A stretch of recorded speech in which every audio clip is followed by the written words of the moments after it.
Bismillahirrahmanirrahim. Assalamualaikum warahmatullahi wabarakatuh.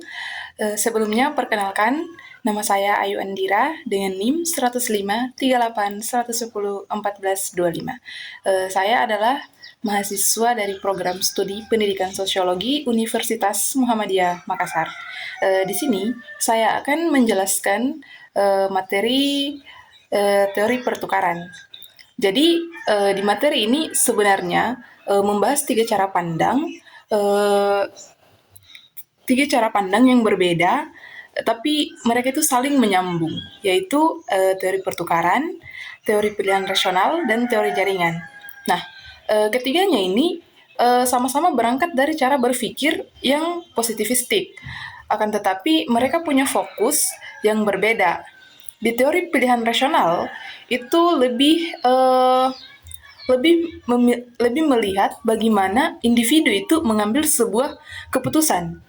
Nah, sementara di teori pertukaran itu melihat bagaimana relasi sosial sebagai hal yang akan dipertukarkan. Sedangkan di teori jaringan itu bagaimana kita melihat pola hubungan antar individu secara lebih luas lagi. Sebelum masuk ke materi, sebelum masuk ke teori pertukaran, di sini kita bisa lebih paham lagi bahwa ada dua pendekatan dasar yang membedakan bagaimana manusia itu bertindak.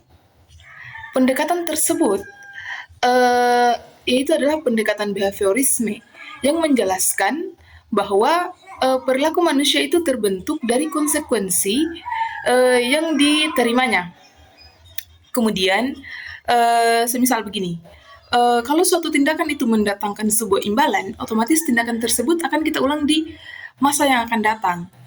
Sementara, kalau tindakan tersebut mendatangkan sebuah kerugian atau hukuman, maka tindakan tersebut akan kita hindari di masa yang akan datang. Kemudian di teori pilihan rasional itu menambahkan unsur yang lebih manusiawi lagi, yaitu ketika aktor bertindak sebagai tujuan tertentu sesuai dengan urutan prereferensinya. Namun kebebasan tersebut itu tetap kayak dibatasi oleh dua hal, yaitu ada keterbatasan sumber daya atau biaya kesempatan, dan aturan-aturan institusional seperti norma keluarga, hukum, dan kebijakan yang berlaku. Kemudian hal yang menarik dalam teori pertukaran ini adalah bagaimana pemikirannya berkembang dari level yang sangat-sangat personal, kemudian ia bisa naik ke level yang lebih struktural lagi. Georg Homans mengawali dengan melihat bagaimana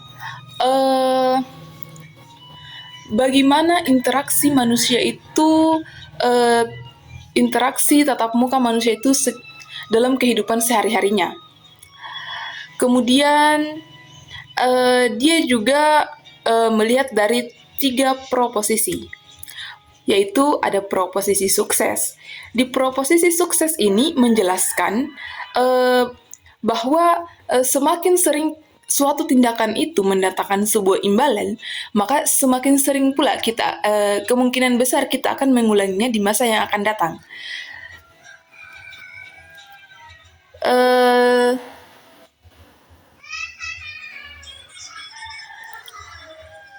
Apalagi jika imbalan tersebut datang dalam interval yang cepat. Kemudian ada proposisi nilai. Di proposisi nilai ini menegaskan bahwa semakin bernilai hasil suatu tindakan bagi seseorang, baik itu bernilai materi maupun bernilai sosial atau alustrik, maka semakin besar pula kecenderungan untuk melakukan tindakan tersebut. Sementara di proposisi rasionalitas itu menunjukkan bahwa aktor ini berhak memilih tindakan yang hasil kalinya antara nilai V dan probabilitas keberhasilan P atau keberhasilan itu paling besar. Sementara Pater Blau itu menegaskan itu membawa gagasan ini ke level yang lebih berbeda lagi. Kalau Homans itu masih berpijak pada psikologi individu, ya kan? Sementara Blau itu kayak justru berpindah ke paradigma fakta sosial untuk menjelaskan bahwa struktur sosial ini lebih kompleks lagi pada kelompok besar. Jadi menurut Blau, dalam organisasi besar itu yang anggotanya itu tidak lagi berinteraksi secara langsung, kayak norma dan nilai bersama itu, misalnya begini, rasa bangga mahasiswa terhadap alma maternya. Itu berperan sebagai media pertukaran sosial yang mengikat kolektivitas, bukan lagi sekedar kayak daya tarik antar pribadi, melainkan daya tarik antar kelompok. Nah, kemudian ada lagi Richard Emerson, yaitu menjabatangani dua level ini melalui gagasan jaringan pertukaran, yang dimana ini menghubungkan relasi diadik atau dua pihak ke dalam struktur yang lebih besar lagi. Konsep yang paling penting itu adalah di sini adalah kekuasaan dan ketergantungan. Nah, kekuasaan seorang aktor di atas aktor lainnya dalam suatu jaringan itu sebenarnya adalah kebalikan dari seberapa besar ketergantungan tersebut pada pihak tersebut. Kayak begini, ketergantungannya itu kayak bagaimana dia itu kayak bergantung pada aktor lain, apakah ketergantungannya ini lebih besar pada pihak lain atau melainkan dia kayak bergantung pada diri sendiri. Nah, semakin dia bergantung, maka semakin kecil pula kekuasaannya. Begitupun sebaliknya, jika ia tidak bergantung, maka semakin besar kekuasaannya yang akan dimilikinya.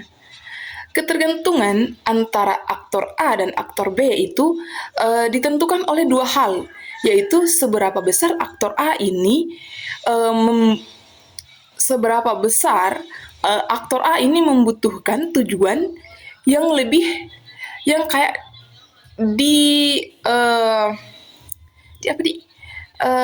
diperantarai oleh aktor B, dan seberapa banyak alternatif lain yang tersedia bagi aktor A untuk mencapai tujuan yang sama di luar hubungan dengan aktor B.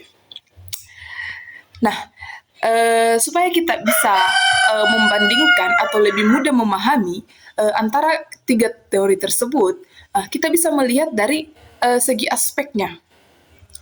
Di aspek pertama, ada unit analisis. Nah, di pilihan rasional itu kayak dia lebih fokus kepada bagaimana keputusan individu dalam manusia. Sementara di teori pertukaran atau Homans itu bagaimana perilaku dan interaksi tatap muka oleh masyarakat atau oleh kelompok. Di pertukaran Blau itu lebih fokus pada struktur sosial atau makro. Nah, sementara di jaringan atau Emerson, itu bagaimana dia melihat relasi dan struktur jaringannya. Kemudian, dari aspek asumsi aktor. Di pilihan rasional, itu lebih kayak ke purposif, memaksimalkan keuntungan sesuai preferensinya. Sementara di pertukaran atau Homans, itu lebih didorong pengalaman dari pengalaman kita yang sebelum-sebelumnya atau masa lalu kita, itu membahas bagaimana imbalan dan biaya di masa lalu. Apakah itu kita perlu mengulanginya di masa depan atau tidak? Nah, di pertukaran Blau itu didorong transaksi imbalan dan norma bersama. Kemudian di jaringan Emerson, itu dia bergantung pada posisi dalam struktur insentif. Dan yang terakhir, kita bisa melihat dari mekanismenya. Di pilihan rasional, itu bagaimana kalkulasi untung rugi dalam batas kelangkaan dan batas aturan.